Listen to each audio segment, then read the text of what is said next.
Ya, ya shalom. Selamat malam, jemaat yang terkasih, jemaat Tuhan yang terkasih. Malam hari ini kita akan belajar sharing firman. Saya akan membawakan sharing firman Tuhan. Kebetulan jadwal hari ini sih sebenarnya bukan saya, tapi karena pastor bilang siap, ya sebagai pelayan Tuhan, hamba Tuhan ya harus siap nggak siap harus siap.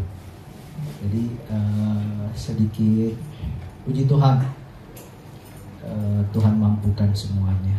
Ya. Untuk tema hari ini, minggu ini masih tetap sama ya, kurang terang ya Ben ya, untuk fontnya ya. Oke.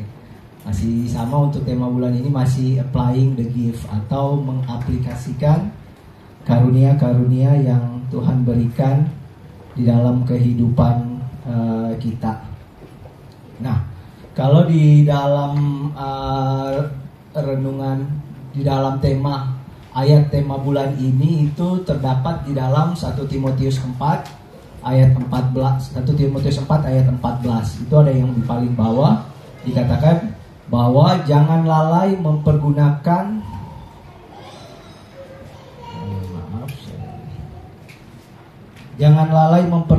karunia yang ada padamu, yang telah diberikan kepadamu oleh nubuatan tangan dan nubuat dan penumpangan tangan oleh sidang penatua.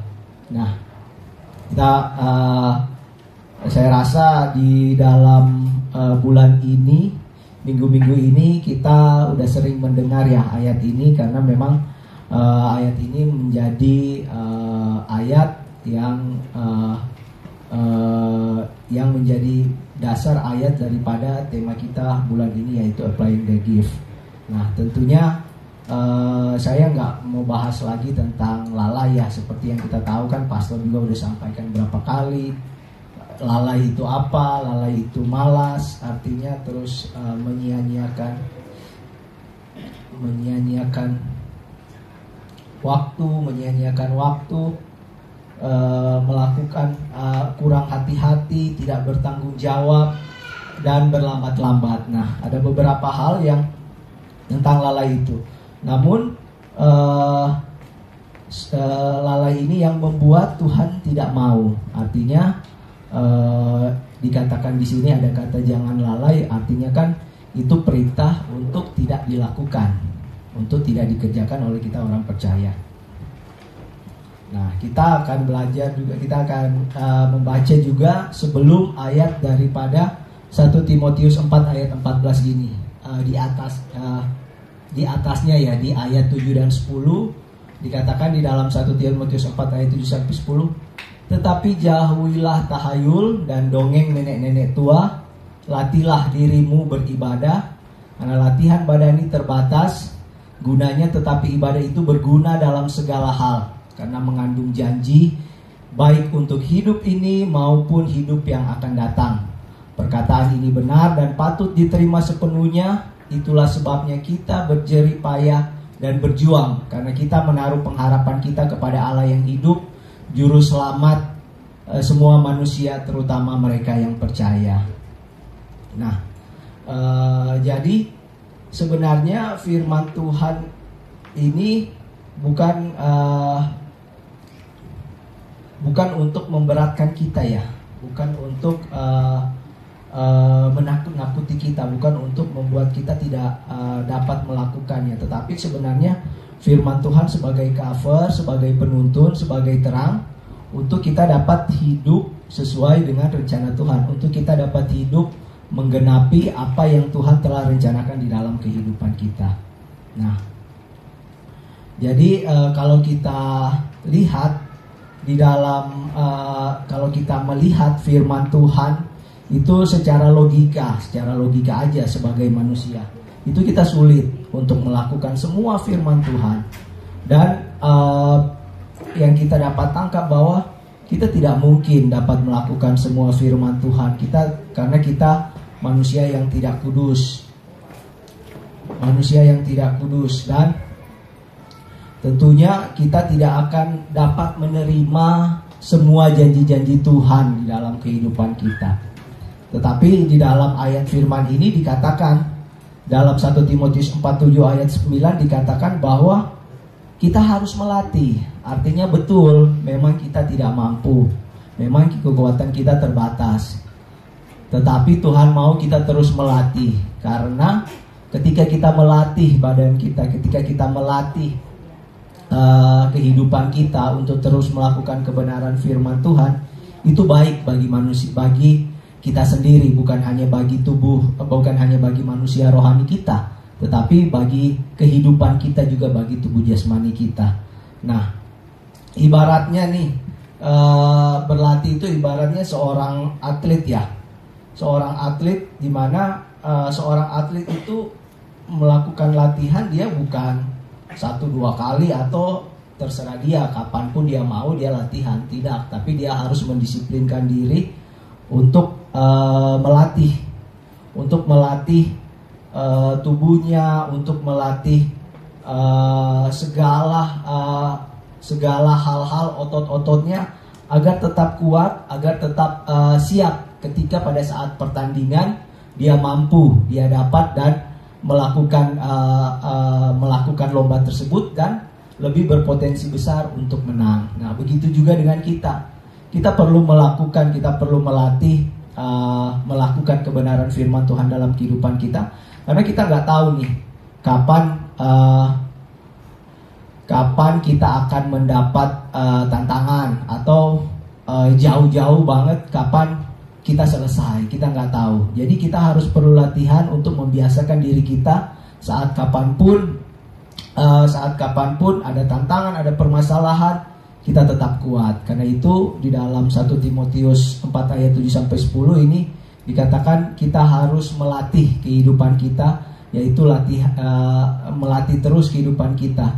Jadi bukan hanya ibadah, artinya bukan hanya terbatas pada waktu ibadah aja kita melatih iman kita, kita melatih firman Tuhan di dalam kehidupan kita, tetapi sebenarnya itu lebih mengena ketika kita melatih di dalam kehidupan kita sehari-hari. Di saat kita bersama keluarga kita, di saat kita di tengah-tengah pekerjaan kita, bersama dengan orang-orang lain. Nah, kemudian untuk dapat melakukan kebenaran firman Tuhan di dalam keterbatasan kita, tentunya itu semua bukan karena kehebatan kekuatan kita. Kita percaya, kita menaruh pengharapan kita kepada Allah sebagai Tuhan dan sebagai juru selamat atas seluruh kehidupan kita.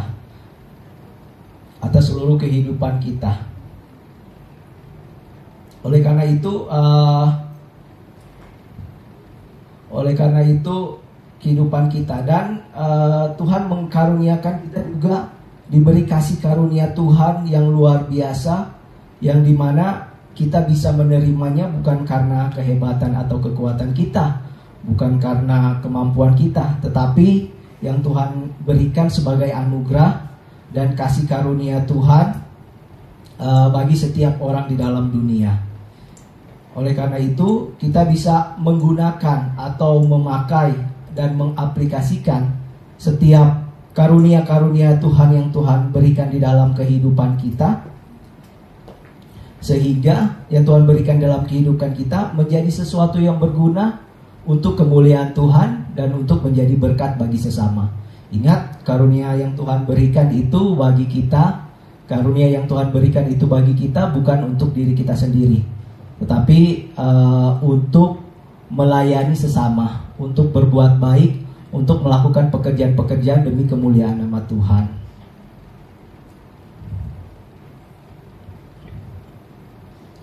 Nah, tentunya ketika kita mengaplikasikan karunia-karunia Tuhan di dalam kehidupan kita, tentunya kita pasti akan menerima setiap kebaikan-kebaikan dan kemurahan Tuhan di dalam kehidupan kita. Dan kita akan mengalami kelimpahan berkat-berkat surgawi. Bukan hanya berkat jasmani yang Tuhan janjikan, tetapi berkat-berkat yang lebih daripada itu, berkat-berkat rohani. Ada damai sejahtera, ada sukacita yang melebihi daripada segala berkat-berkat yang ada di dalam dunia. Kita boleh lihat banyak orang yang boleh diberkati, banyak orang umum pada utamanya boleh diberkati dengan berkat jasmani yang luar biasa, tetapi tidak ada kedamaian, tidak ada sukacita, tidak bisa menikmati berkat-berkat jasmani yang Tuhan berikan. Nah, Tuhan memberikan kita kemampuan untuk dapat menikmati berkat-berkat tersebut. Kita untuk dapat menikmati berkat-berkat tersebut, sehingga bahkan kita mendapatkan kelimpahan dalam berkat-berkat itu.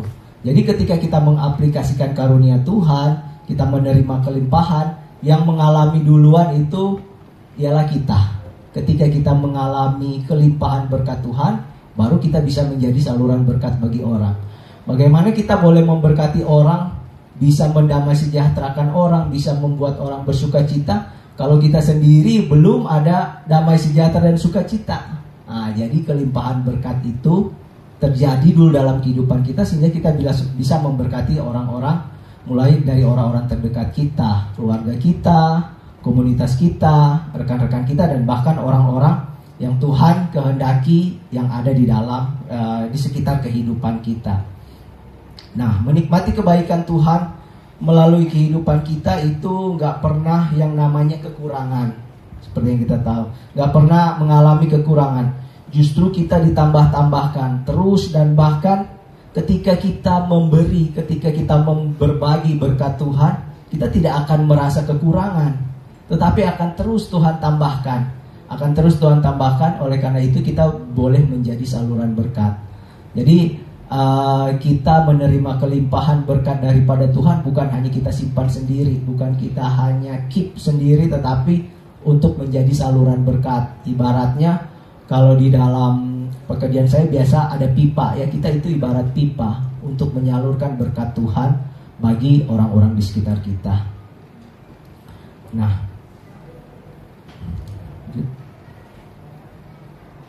lanjut next. Ya, ada 3 macam orang di dunia ini. Ada orang yang tidak percaya Yesus, ada orang yang percaya Yesus, dan ada orang yang mengikuti Yesus. Mengikuti Yesus ini bisa dikatakan murid, ya, murid. Jadi dia bukan hanya mengikuti, tetapi menjadikan Yesus Kristus sebagai teladan. Apa yang Tuhan kerjakan dan lakukan, itu juga yang dia kerjakan dan lakukan.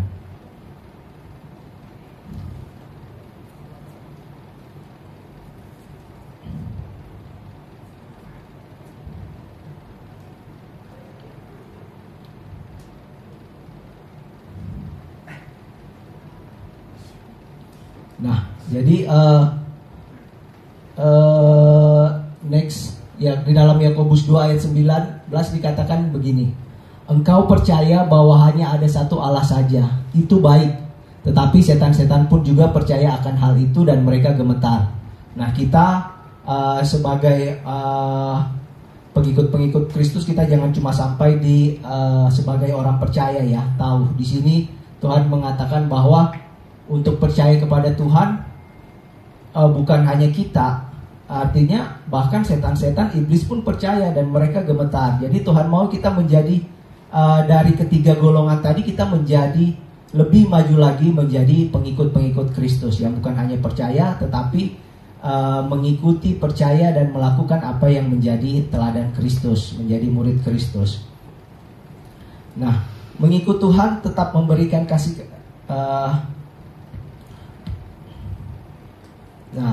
Percaya kepada Tuhan, kita tahu Tuhan menerima kita ini apa adanya. Ketika kita kembali kepada Tuhan, kita mengikuti Tuhan. Ketika kita mengikuti Tuhan, Tuhan akan memberikan kasih karunia dan anugerahnya di dalam kehidupan kita. Di dalam kehidupan kita, artinya ketika kita mengikuti Tuhan, Tuhan itu menerima kita apa adanya. Menerima kita ada apa adanya, bukan karena ada apanya, tetapi apa adanya. Kalau ibarat itu seperti seorang bayi yang baru lahir. Bayi itu baru lahir, orang tuanya kan menerima dia apa adanya. Walaupun dia menangis, walaupun dia minta ini itu, tetapi diturutin sama orang tuanya. Nah, begitu juga kasih Tuhan bagi kita. Tuhan menerima kita apa adanya dan bukan ada apanya. Kita tidak apa-apa, tetapi justru Tuhan yang datang memampukan kita, memberikan kita kekuatan, sehingga kita dapat melakukan apa yang dikehendaki Tuhan di dalam kehidupan kita. Ada dalam firman Tuhan dikatakan bahkan apa yang tidak pernah kamu lihat, apa yang tidak pernah kamu pikirkan, yang tidak pernah kamu pikirkan, rasakan, itu yang Tuhan akan perbuat di dalam kehidupan kita ketika kita benar-benar mengikuti kehendak-Nya, ketika kita benar-benar melakukan apa yang menjadi kehendak Tuhan di dalam kehidupan kita. Nah, lanjut Ben. Nah, ya lanjut next ya. Dalam mengikuti Yesus ada beberapa tahap nih. Pertama, percaya Yesus. Kedua, mengikuti Yesus. Nah, ketiga itu ada prosesnya nih. Apa yang menjadi bagian kita yang harus kita lakukan, yaitu menyangkal diri dan memikul salib setiap hari. Dan yang keempat, bagaimana kita boleh menerima, mencapai apa yang Tuhan kehendaki dan janjikan di dalam kehidupan kita. Di dalam kehidupan kita. Nah, kebanyakan kegagalan orang untuk mengikuti Tuhan bukanlah ketika dia gagal mempercayainya. Tetapi kegagalan banyak orang dalam mengikuti Yesus, dalam percaya kepada Tuhan Yesus adalah ketika mengikuti Yesus hari demi hari. Hari demi hari. Kadang kita melakukan kebenaran hari ini. Besok masih. Lusa bisa gak absen dulu ya, nanti berikutnya lagi. Nah, itulah kegagalan banyak orang untuk percaya dan mengikuti Yesus. Namun jika kita sungguh-sungguh percaya, maka pastilah kita akan dapat mengikuti Yesus. Ada kehidupan Kristus dan karakter Kristus di dalam mengikuti Dia. Nah, sebenarnya di dalam mengikuti Yesus, di dalam proses kita menyangkal diri, memikul salib, sebenarnya ini adalah proses untuk pembentukan karakter kita. Pembentukan karakter kita, agar bukan karakter kita lagi yang muncul, tetapi karakter Kristus yang ada di dalam diri kita. Itu yang mau Tuhan ubahkan di dalam kehidupan kita, sehingga kehidupan kita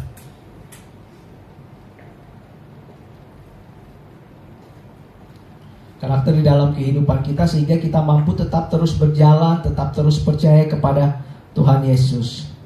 Karena belum tentu orang yang percaya kepada Yesus memiliki karakter Kristus sebelum dia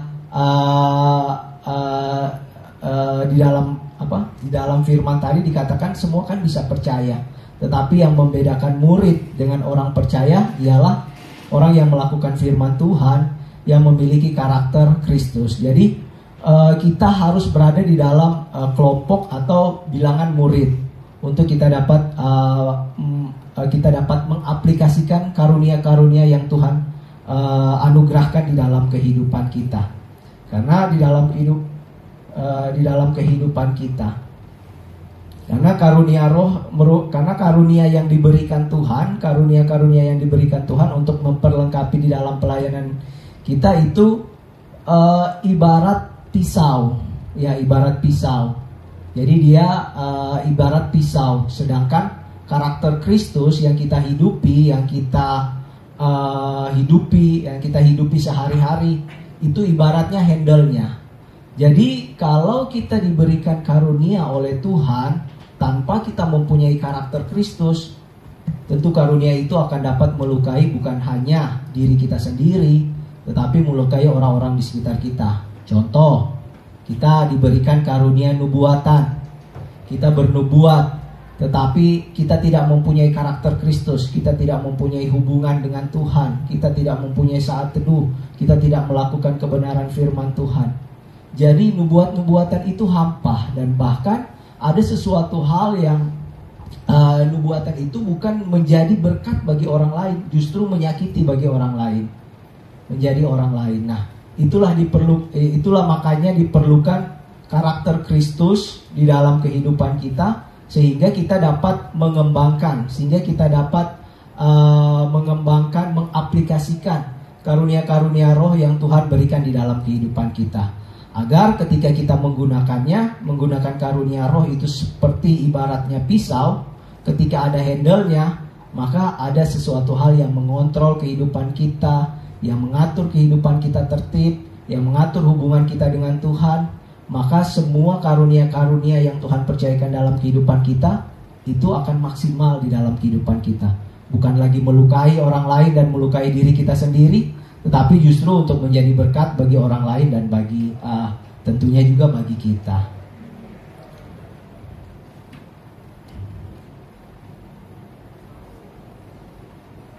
Nah, jadi kenapa kehidupan karakter Kristus itu harus muncul dalam kehidupan kita, bukan karakter kita sendiri?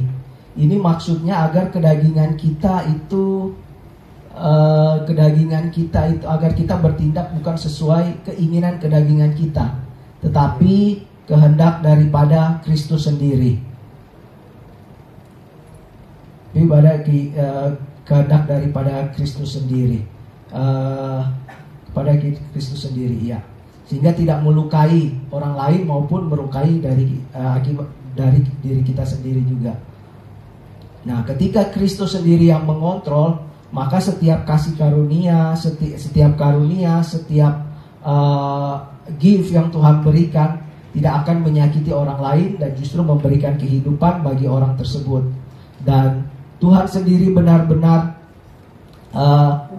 memberikan sehingga kasih Tuhan benar-benar nyata di dalam setiap karunia-karunia yang Tuhan percayakan di dalam kehidupan kita. Di dalam Roma 11 ayat 36, next berikutnya. Di dalam Roma ayat 11 sampai 36 dikatakan, sebab segala sesuatu adalah dari Dia, oleh Dia, kepada Dia, dan bagi Dialah kemuliaan sampai selama-lamanya. Nah, jadi kembali lagi ya, kita dibentuk dari karakter Kristus adalah semuanya tujuannya untuk memuliakan nama Tuhan.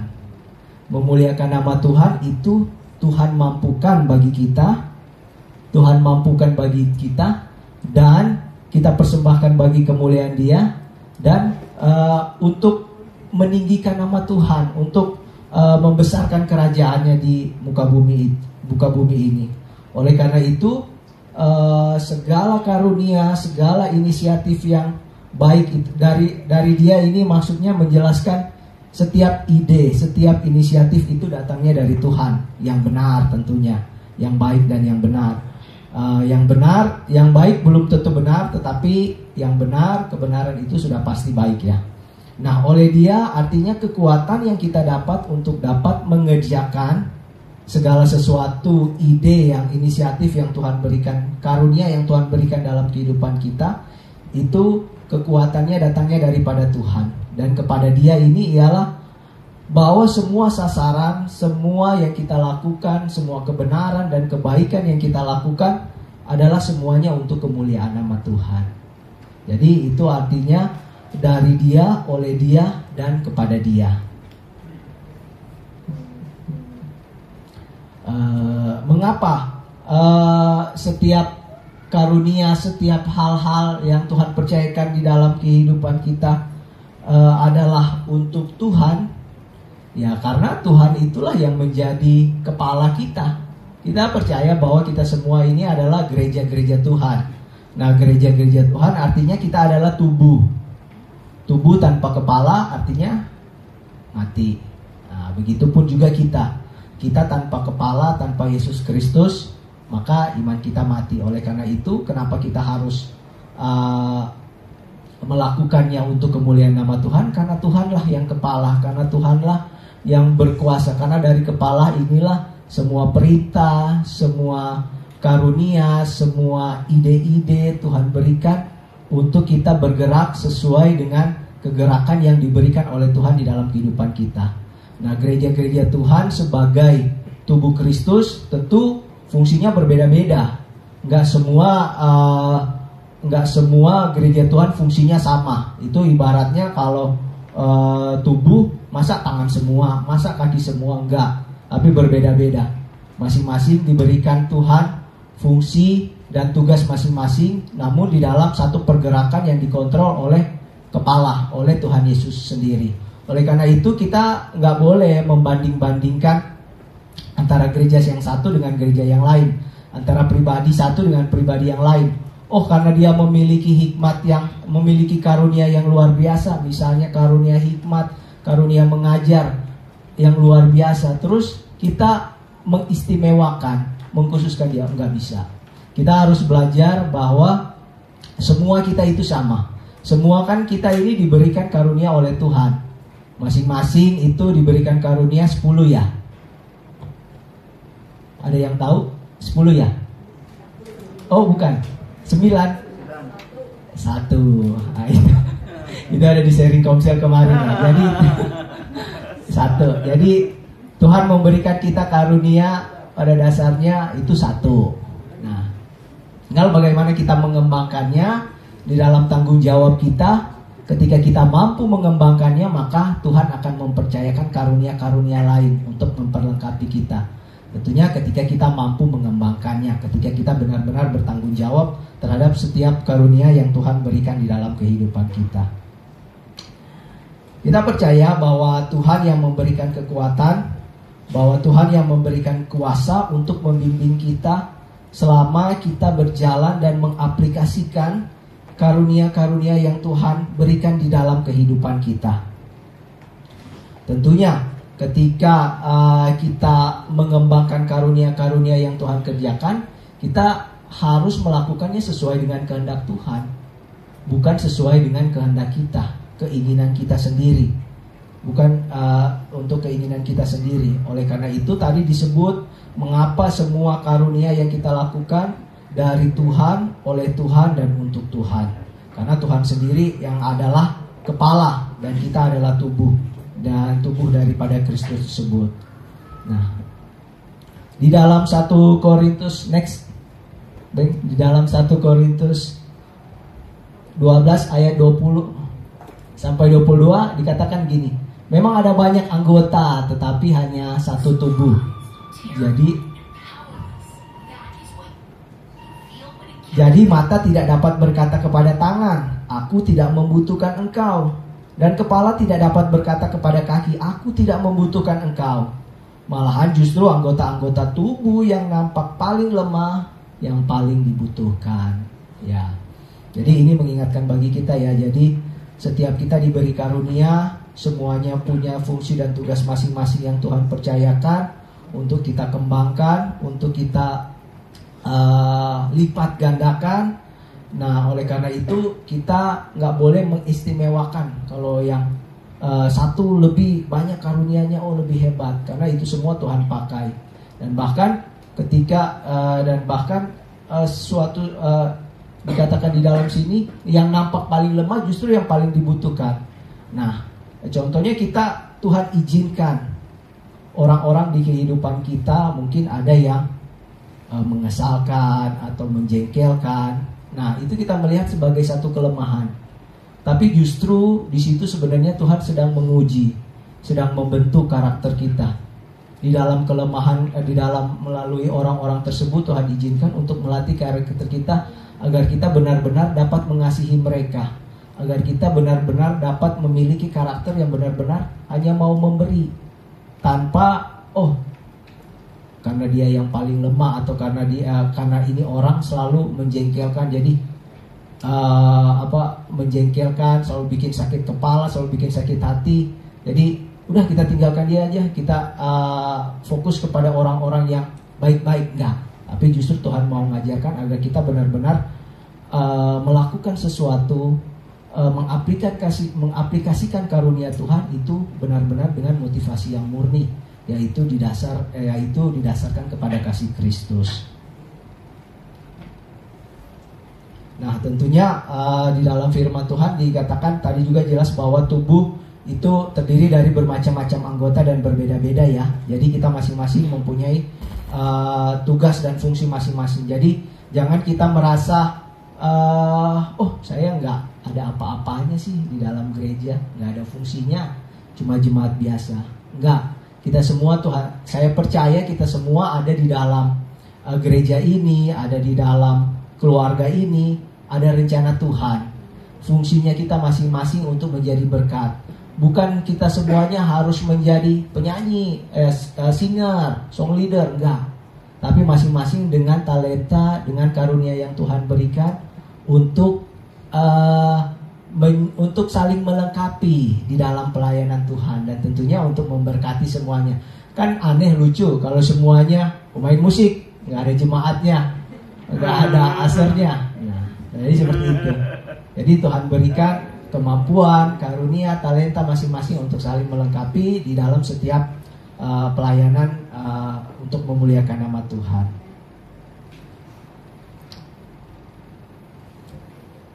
Next, Ben, di dalam Filipi 2 ayat 1 sampai 14 dikatakan bahwa di dalam Filipi 2 ayat 1, jadi karena dalam Kristus ada nasihat, ada penghiburan kasih, ada persekutuan roh, ada kasih mesra dan belas kasihan. Karena itu sempurnakanlah sukacitaku dengan ini, hendaklah kamu sehati sepikir dalam satu kasih, satu jiwa, satu tujuan, dengan tidak mencari kepentingan sendiri atau puji-pujian yang sia-sia. Sebaliknya, hendaklah dengan rendah hati yang seorang menganggap yang lain lebih utama daripada dirinya sendiri. Dan janganlah tiap-tiap orang hanya memperhatikan kepentingannya sendiri, tetapi kepentingan orang lain juga. Nah, yang saya highlight di situ, hendaklah setiap kita ini selalu rendah hati yang menganggap dirinya ini tidak lebih utama dari dirinya sendiri. Nah, kalau kita mengerti prinsip ini adalah prinsip steward ya. Kalau sebelumnya minggu kemarin Ibu Pris udah menjelaskan dengan sangat jelas ya bahwa tentang steward ya, tentang pelayan.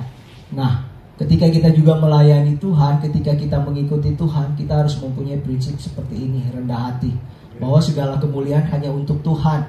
Kita ini hanya alat, kita ini hanya pribadi yang dipakai Tuhan untuk mengerjakan sesuatu yang mungkin tadinya kita nggak mampu, tetapi Tuhan mampukan melalui kehidupan kita. Nah, jadi sebagaimana pastor juga pernah sampaikan di dalam firman Tuhan, ada ini ketika kita melakukan sesuatu, terus di dalam firman Tuhan dikatakan ayat ini, aku bukan siapa-siapa, aku hanya hamba, dan biarlah segala pujian kemuliaan hanya bagi Tuhan. Nah, untuk mengikuti Tuhan diperlukan dua kaki untuk berdiri teguh dan setia. Dan ketika kita hanya berdiri satu kaki, tentu ada konsekuensinya. Yang pertama, kita akan lelah. Yang kedua, tidak kuat. Dan yang ketiga ialah sukar untuk berlari cepat, sukar untuk bergerak bebas ya. Sukar untuk bergerak bebas. Nah, ini yang dimaksud dengan dua kaki tersebut ialah kita supaya dapat berdiri teguh. Yang pertama-tama kita dapat berdiri teguh, bertanggung jawab dan setia pada setiap kasih karunia yang Tuhan anugerahkan. Itu dua kaki tersebut ialah pertama, hubungan pribadi kita dengan Tuhan. Kedua, komunitas bagi sesama. Itu adalah dua kaki yang kita butuhkan untuk dapat berdiri teguh, untuk dapat mengembangkan, untuk dapat mempertanggungjawabkan setiap karunia yang Tuhan berikan di dalam kehidupan kita. Karena kalau kita mau mengembangkan karunia tapi kita nggak punya hubungan dengan Tuhan, dengan kuasa apa, dengan kemampuan kekuatan kita yang terbatas, kita nggak mampu. Dengan karakter diri kita sendiri, hancur-hancuran karunia tersebut. Jadi ketika kita mempunyai hubungan pribadi dengan Tuhan, benar-benar sungguh-sungguh, maka dengan kekuatan Tuhan, dengan kemampuan yang dari Tuhan, dengan karakter Kristus yang ada di dalam kehidupan kita, yang keluar, yang nampak, sehingga kita dapat melakukan, mengerjakan, mengaplikasikan karunia tersebut bukan hanya dengan setia, tetapi penuh bertanggung jawab untuk kemuliaan nama Tuhan. Nah, yang kedua, karunia ini kan diberikan untuk melayani sesama ya. Nah, untuk melayani orang-orang di sekitar kita, terutama di dalam komunitas kita. Nah, terutama dalam komunitas kita. Nah, jadi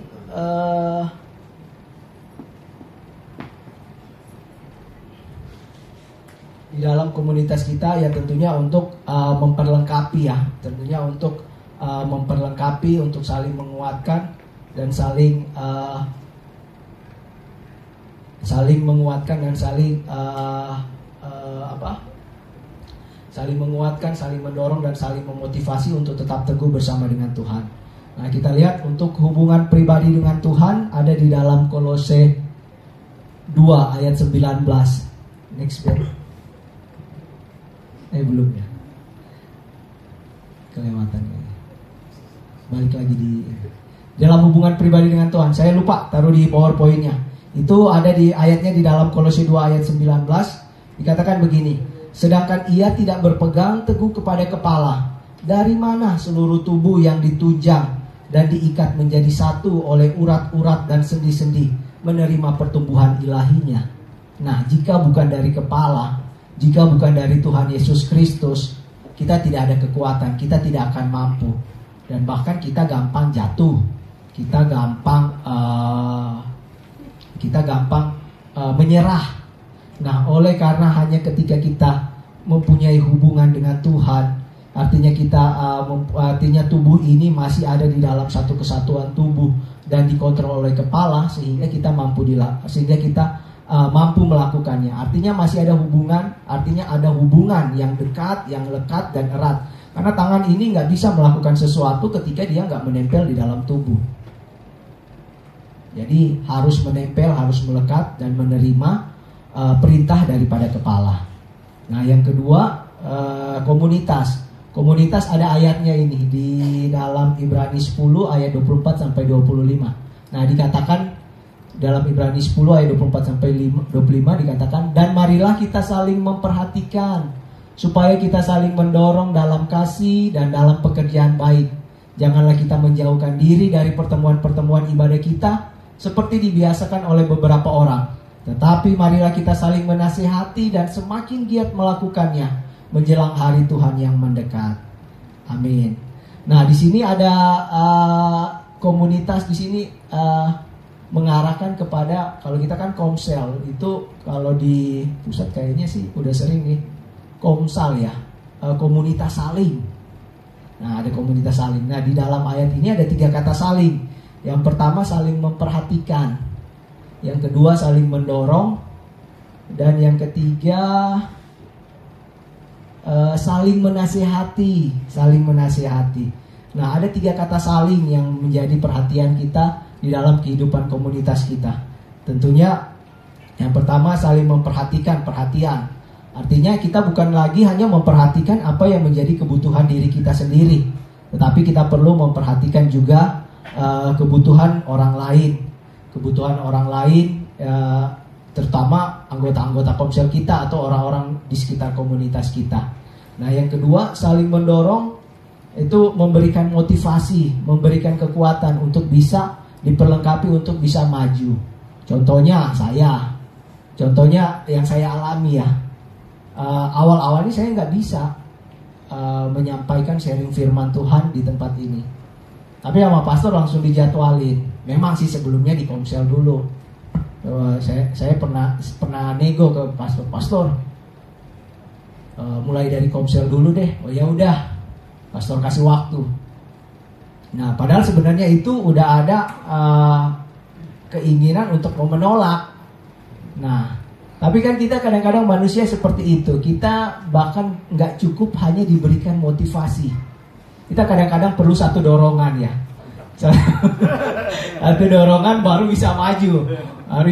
Kalau nggak didorong gitu ya, nggak bakal maju-maju. Padahal sebenarnya satu langkah kecil, satu langkah pertama itu akan menentukan langkah-langkah kita berikutnya.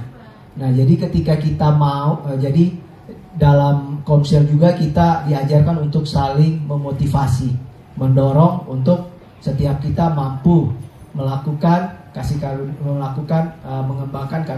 mengembangkan dan mengaplikasikan karunia yang Tuhan berikan. Nah, yang ketiga ialah saling menasehati atau saling memberi masukan bagi orang lain. Kita tahu ketika orang-orang di sekitar kita melakukan sesuatu kesalahan atau melakukan sesuatu yang tidak sesuai kebenaran firman Tuhan, tetapi ketika kita bersikap cuek, ketika kita bersikap diam saja, itu sebenarnya kita sudah berdosa. Karena kita udah tahu kebenaran, tetapi kita tidak menegur saudara kita. Artinya di dalam firman Tuhan dikatakan bunyinya lebih baik kasih yang lebih baik teguran yang nyata daripada kasih yang tersembunyi, kasih yang diam-diam ya gitu. Jadi perlu kita untuk saling memberi nasihat, menegur satu dengan yang lain. Dan bagi kita yang ditegur, jangan merasa cepat tersinggung. Kadang-kadang udah ditegur, ya udahlah, nggak komunitas lagi lah, nggak komsel lagi gitu kan. Nah, jadi padahal sebenarnya di komsel kita banyak belajar, kita banyak digesek. Nah, seperti ibarat tadi yang telah saya sampaikan, karunia itu ibarat pisau. Jadi akan selalu ada gesekan-gesekan, goresan-goresan, yang bukan berarti untuk menghancurkan pisau tersebut, tetapi justru untuk mengasah pisau tersebut semakin tajam. Kalau pisau itu nggak pernah diasah, nggak pernah digosok, tentunya satu saat pisau itu akan tumpul dan tidak berfungsi lagi. Jadi itulah fungsinya kita juga di komsel, di dalam kehidupan kita, bagi kehidupan kita dengan sesama. Pasti akan ada gesekan-gesekan yang terjadi. Tapi kalau kita percaya, kita melakukan di dalam kebenaran Tuhan, kita percaya gesekan tersebut tidak akan saling menjatuhkan kita, tapi justru akan saling membuat kita tetap tajam di dalam Tuhan. Berikutnya, di dalam Matius 22 ayat 36 sampai 40. Karunia yang diberikan kepada tubuh Kristus tujuannya supaya hukum utama dan terutama tergenapi dalam kehidupan kita.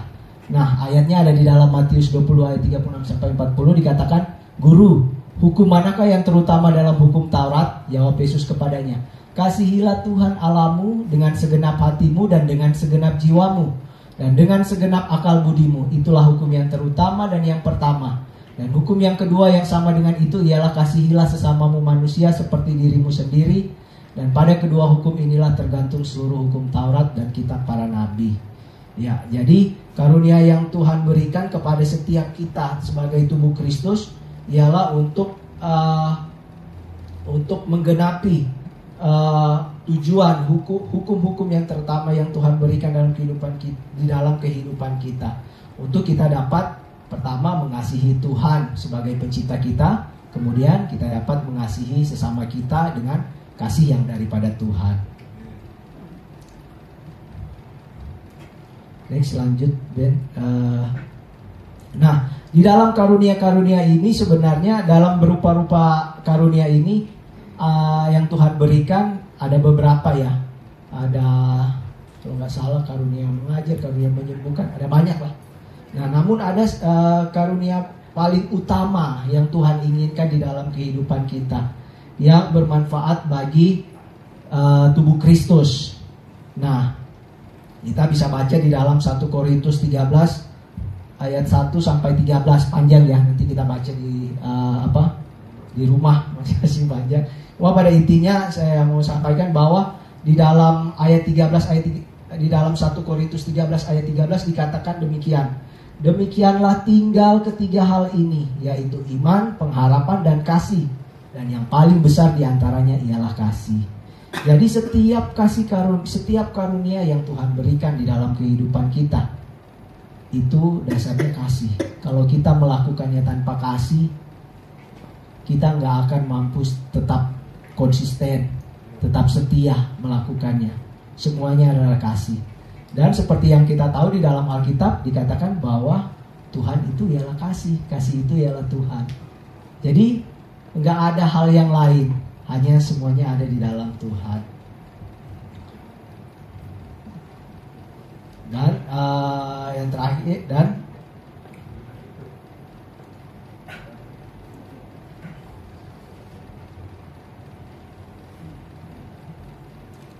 di next Ben, udah terakhir. Nanti udah mau selesai. Puji Tuhan. Oke. Dan kasih karunia bukan untuk menghapuskan mutlaknya hidup dalam kekudusannya. Jadi kasih karunia yang Tuhan berikan bagi kita bukanlah untuk kita menjadi kudus, mutlak kudus setiap hari, nggak ada kesalahan, karena kita ini masih terdiri dari tubuh, dari daging. Tetapi menolong kita dari ketidakmampuan tubuh jasmani kita atau kedagingan kita ini, untuk kita dapat mencapai apa yang Tuhan kehendaki di dalam kehidupan kita. Nah, karunia ada satu lagi saya utamakan. Karunia dan talenta itu berbeda. Karunia sama talenta itu berbeda. Nah, contohnya kita dapat melihat kenapa orang-orang yang enggak di dalam Tuhan, ya orang-orang dunia, kok mereka ada yang lebih hebat-hebat, pemain musiknya hebat, penyanyinya hebat. Kenapa? Itu karena kasih karunia Tuhan. Tuhan memberikan talenta itu bagi semua orang, bagi orang percaya maupun orang tidak percaya. Tinggal tergantung bagaimana orang tersebut mau berlatih terus mengembangkan talenta yang Tuhan percayakan. Namun ketika talenta itu dikembangkan tanpa karunia daripada Tuhan, tujuannya bukan untuk memuliakan Tuhan, itu juga sia-sia. Bagi kita orang percaya, Tuhan berikan talenta, Tuhan berikan karunia untuk kita kembangkan, untuk dengan setia kita aplikasikan di dalam kehidupan kita untuk memuliakan nama Tuhan. Amin. Demikian untuk sharing firman Tuhan malam hari ini. Kita berdoa. Terima kasih Bapa, terima kasih Yesus, terima kasih Roh Kudus, mengucap syukur untuk firman Tuhan yang boleh kami terima di malam hari yang indah ini. Hamba percaya, hamba-Mu telah berhenti menyampaikannya, tetapi Tuhan yang terus berbicara bagi setiap jemaat di tempat ini, sehingga mereka dapat melakukannya di dalam kehidupan hari lepas hari, baik jemaat maupun hamba secara pribadi. Tuhan, ajarkan kami untuk menjadi pribadi yang rendah hati, pribadi yang taat dan mau setia untuk tetap terus melakukan Tuhan, dengan terus membangun hubungan kami dengan Tuhan, karena kami yakin, karena kami percaya dan kami yakin Tuhan, sesungguhnya kami terbatas, tetapi kuasa-Mu lah Tuhan yang bekerja di dalam kehidupan kami. Oleh karena itu biarlah Kristus yang senantiasa nampak di dalam kehidupan kami, untuk kami dapat mengaplikasikan setiap karunia-karunia yang Tuhan percayakan dalam kehidupan kami, di dalam kehidupan kami Tuhan, untuk memuliakan nama-Mu. Terima kasih Bapa, inilah yang menjadi doa dan permohonan kami malam hari ini, hanya di dalam nama Tuhan Yesus Kristus kami berdoa. Haleluya, amin.